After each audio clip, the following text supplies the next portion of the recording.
at I forgot this place. The PBS. Well, oh yeah, the PBS. That was the last thing was the big thing was the PBS. That was basically what the Detroit's TV Yep. station, Mm-hmm. right?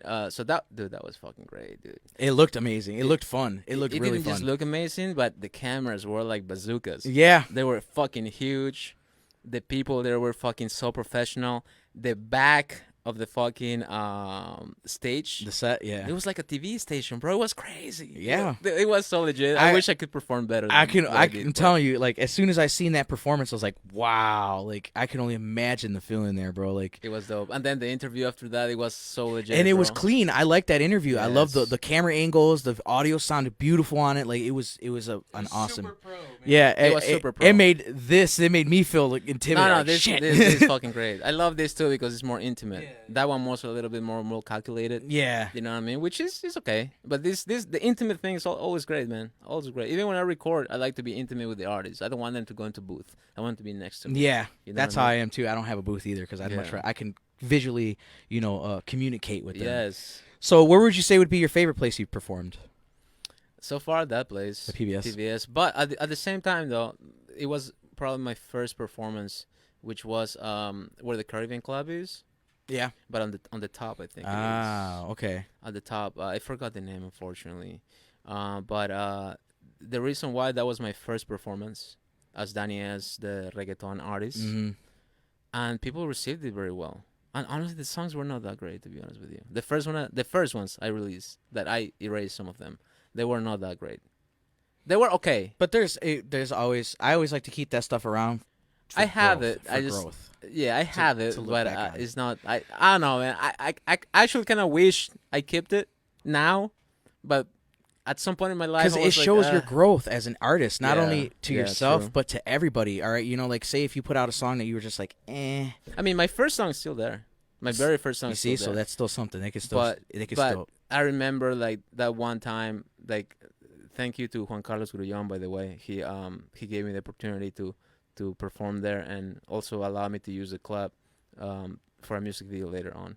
But yeah, I mean, I remember that clearly too. It was nerve-wracking. I think I performed okay.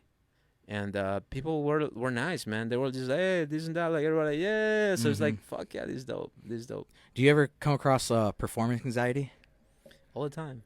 Like it's a bitch, isn't it? For me, it is. For me, because I still get sweaty. I get palm sweaty. Oh, you know, hell you yeah, just, dude. Every time I performed this year, I got nervous. But it's normal though. You have to be like Yeah. that's part of doing it, no? You have to be nervous. Like that's what keeps you And my wife always says, the more nervous it is, it's like the more entertaining because people see that you're trying to put your all into it. And if she's like 9 times out of 10, it's gonna come out good. But that's what wakes you up to perform better, like you said. That's the little drug that you need to perform better. The adrenaline, yeah. The adrenaline, Yeah. exactly, the adrenaline. The There you adrenaline, go. yep. So, which skills do you think you have gained to help you perform effectively as a musician? Perform. Honestly, let's say one thing is my hola mentality. Early on, I saw that when you think too much about how you're gonna perform, you just get stuck. You Mhm. cannot perform really. You don't give it your all. So early on, I realized, you know what? I started wanting to be a guitar player, right? Mm-hmm. And when I was little, I remember visualizing myself being on the fucking stage with my guitar and going like crazy. And I'm like, you know what? I'm gonna do the same shit. When I perform now, I'm gonna go fucking crazy. So whenever I perform, I go crazy. So I jump off stage if I can. If it's worse, That's I dope. literally jump off stage. That's dope. One of my best performances was actually in Iowa. Now that I remember, I went to Iowa. I was not supposed to perform. I went with a friend that was gonna perform. But when he was about to perform, there was a 10-minute spot, and the guy told me like, "Hey, you want to perform?" I'm like, "Okay, let's do it." My producer was there, my buddy was there, everybody was there. I jumped to the stage. It was a great fucking stage. It was legit too. There was people and everything. The greatest thing about that was that I jumped off stage. There was like almost like a dance floor. Nobody was in the dance floor, but a lot of kids started to come when I was in the dance floor. I was walking around the fucking park and everything. So I had a wireless microphone. So I started walking around the public, Oh, literally wow. walking, like singing by the public, right? And then kids start coming to the dance floor. So I start singing with kids and shit. There was like a little girl was almost singing to her, dude.